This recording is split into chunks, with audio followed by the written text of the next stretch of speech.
ሰላም ጤና ይስጥልን። በዛሬ መረጃ ሰዓታችን አሁን ያለው ወቅታዊ ሰላም ሁኔታና መጪው የኢትዮጵያ ምርጫ ምን ይመስላል የተባሉ ጉዳዮች አሉ። ሙሉ መረጃውን አምጥተናል ተሰማላችሁ። በሌላ ዜና ለሀገራችን አሽከርካሪዎች የምስራች ተሰምቷል። ጥፋት ቢያጠፉም ታርጋቸው አይፈታም አዲስ ውሳኔ። በሌላ ዜና የእስራኤልና የጋዛ ጦርነትን ማብቃት ተከትሎ እውነታውና ሚስጥሩ ሌላ ሆኖ ተገኝቷል። ሙሉ መረጃውን አቅርበናል ታደምጣላችሁ። እነዚህን ሌሎችን መረጃዎች አብራችሁ ተሰማላችሁ። መልካም ቆይታ። ወደ ዝርዝር መረጃዎቹ አምርተናል። በቅድሚያም በሀገራችን ውስጥ ለሰባተኛ ዙር የሚካሄደው አገር አቀፍ ምርጫ አሁን ባለው ወቅታዊ ሰላም ሁኔታ ሊስተጓጎል ይችላል ተባለ። የጸጥታ ችግሮችም በዚህ ዓመት መጨረሻ እንደሚካሄድ የሚጠበቀውን የምርጫ ቅስቀሳ ሊያስተጓጉል ይችላል የሚል ስጋትም እንዳላቸው ፓርቲዎች ተናገሩ። በ2018 ዓ.ም ለሚካሄደው ሰባተኛው ሀገራዊ ምርጫ የምርጫ ቅስቀሳ ለማካሄድ የሚያስችል ሁኔታ የለም ሲሉ እናትና ኢዜማ ፓርቲ ገልጸዋል። የፓርቲዎቹ ተወካዮች በሀገሪቱ የተለያዩ አካባቢዎች ያለው የጸጥታ ችግር የምርጫ እንቅስቃሴውን ሊያስተጓጉል ይችላልም ብለዋል። መንግስት ለሰላም ማረጋገጥና የፖለቲካ ሂደቱ ላይ ጫና የሚያሳድሩ ጉዳዮችንም እንዲያስተካክል ጠይቀዋል። የእናት ፓርቲ ህዝብ ግንኙነት ኃላፊ አቶ ጌትነት ወርቁ ፓርቲዎች በክልል ከተሞች የምርጫ ቅስቀሳ ለማድረግ የሚያስችል ሁኔታ አለ ለማለት ባይቻልም መንግስት የፖለቲካ ምህዳሩን በማስፋት ነፃ የመገናኛ ብዙሃን ውይይት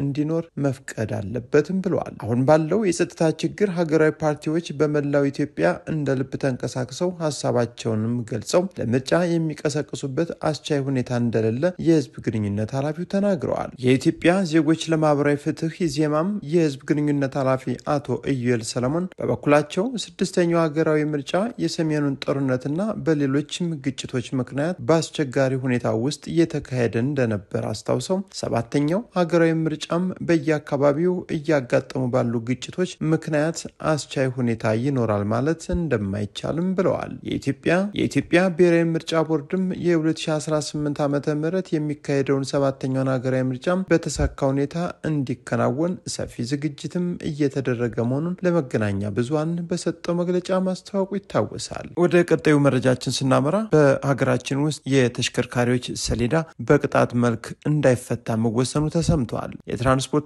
ሎጂስቲክ ሚኒስቴር በሀገር አቀፍ ደረጃ ነባሩን የተሽከርካሪ መለያ ሰሌዳ ቁጥር በአዲስ የመተካት ስራ ለእያንዳንዱ ተሽከርካሪ የራሱ መለያና ስቲከር በመስጠት ህገወጥ የተሽከርካሪ ሰሌዳ ቅየራንም ለማስቀረት እንደሚረዳ ተገልጿል።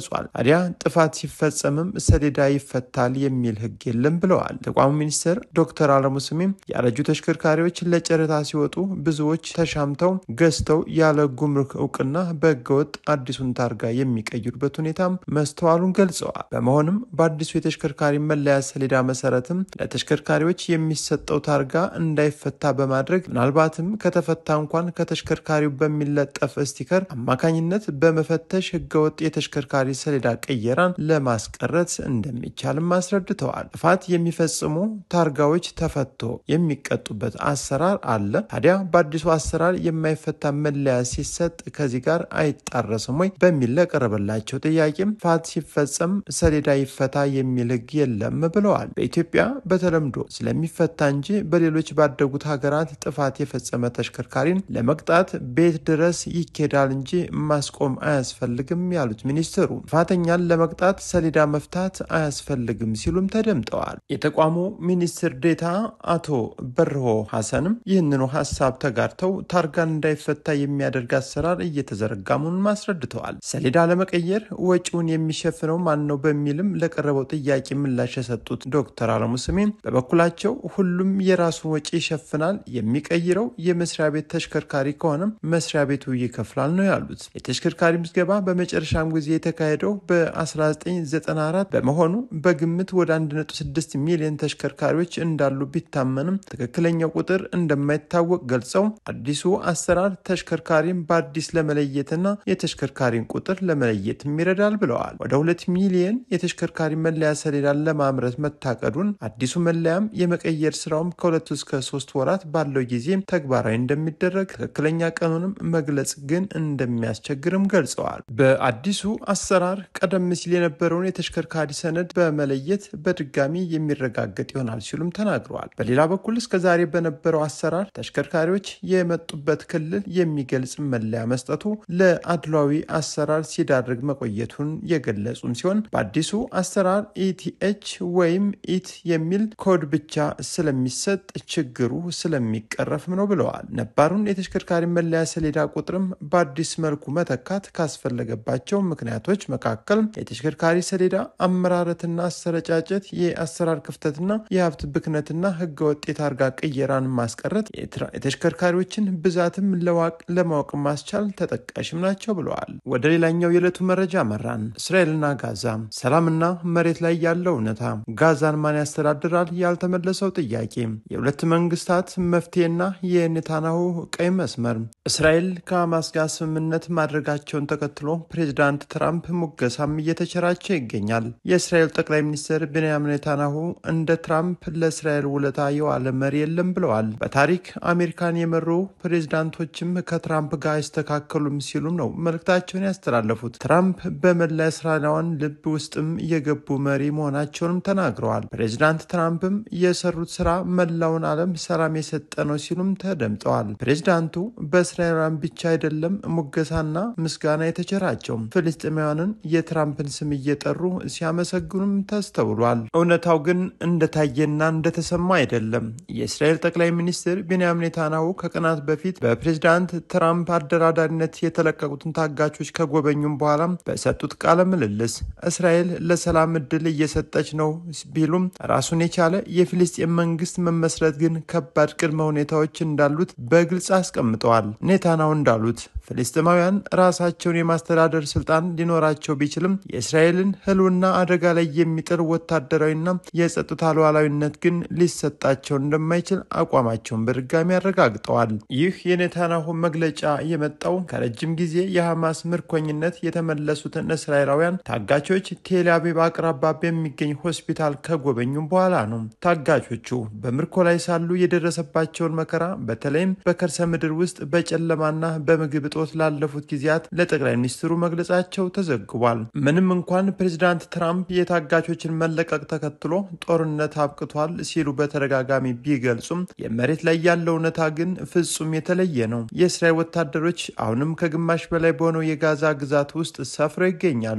በቀሪው አካባቢ ደግሞ የሐማስ ታጣቂዎች ዳግም በጎዳናዎች ላይ መታየት መጀመራቸው የሲቢኤስ ዘገባዎችም አረጋግጠዋል። ኔታንያሁ ይህንን እውነታ በማንሳት መንግስታቸው ለሰላም እድል ለመስጠት መስማማቱንም ገልጸዋል። ነገር ግን ይህ እድል በፕሬዚዳንት ትራምፕ የሰላም እቅድ ውስጥ በተቀመጡት ጥብቅ ቅድመ ሁኔታዎች ላይ የተመሰረተ መሆኑንም አስምረውበታል። ሁኔታዎች ግልጽ ናቸው ያሉት ኔታንያሁ በመጀመሪያ ሐማስ የጦር መሳሪያዎችን ማስረከብ አለበት፣ በመቀጠልም በጋዛ ውስጥ ምንም አይነት የጦር መሳሪያ ፋብሪካ አለመኖሩና የጦር መሳሪያ ዝውውር መቆሙን ማረጋገጥ አለብንም ብለዋል።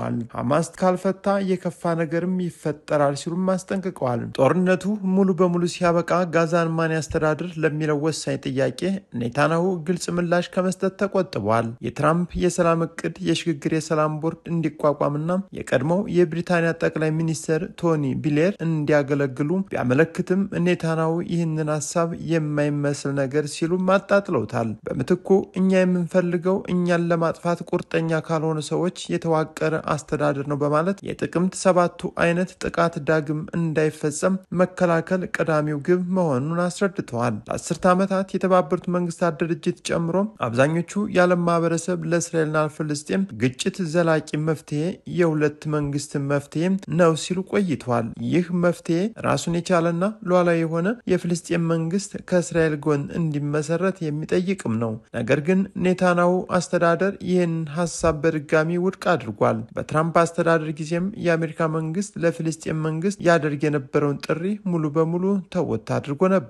ኔታንያሁ ለሲቢኤስ በሰጡት ማብራሪያም ይህንን አቋማቸውን ይበልጥ ግልጽ አድርገዋል። ፍልስጤማውያን ራሳቸውን የሚያስተዳድሩበት ሙሉ ስልጣን ሊኖራቸው ይችላል፣ ነገር ግን የእኛን ህልውና አደጋ ላይ የሚጥል ስልጣን ሊኖራቸው አይችልም። የጸጥታው ሉዓላዊ ስልጣንም በእስራኤል እጅ መቆየት አለበት ብለዋል። ይህ ካልሆነ ጽንፈኞችና ኢራን ወዲያውኑ አካባቢውን ይቆጣጠሩታል ሲሉም ስጋታቸውን ገልጸዋል። እንደ ኔታንያሁ ገለጻ የትኛውም የፍልስጤም አስተዳደር ልጆች እስራኤልን እንዲጠሉ ከማስተማር እስካላቆመና ለሰላም እስካላስተማረ ድረስ ራሱን የቻለ ሉዓላዊት መንግስት ማሰብ ከእውነታው የራቀ ነው። ይህ ለውጥ ደግሞ ትውልዶችን ሊወስድ ይችላልም ሲሉ አክለዋል። የታጋቾች መለቀቅ የተስፋ ጭላንጭል ቢፈጥርም የኔታንያሁ መግለጫ እንደሚያሳየው በእስራኤልና በፍልስጤማውያን መካከል ያለው መሰረታዊ የፖለቲካ ልዩነት አሁንም እንደሰፋ ነው። ጠቅላይ ሚኒስትሩ ያስቀመጡት ራዕይ ከዓለም አቀፍ ማህበረሰብ የረጅም ጊዜ አቋም ጋር በቀጥታ የሚጋጭ በመሆኑ ወደ ዘላቂ ሰላም የሚወስደው መንገድ አሁንም በከባድ ፈተናዎች የተሞላ መሆኑ በግልጽ ያመለክታል። ለዛሬ ያዘጋጀናቸው መረጃዎቻችን እስካሁን ይመስሉ ነበር። አብራችሁን ስለቆያችሁ ከልብ እናመሰግናለን። መልካም ጊዜ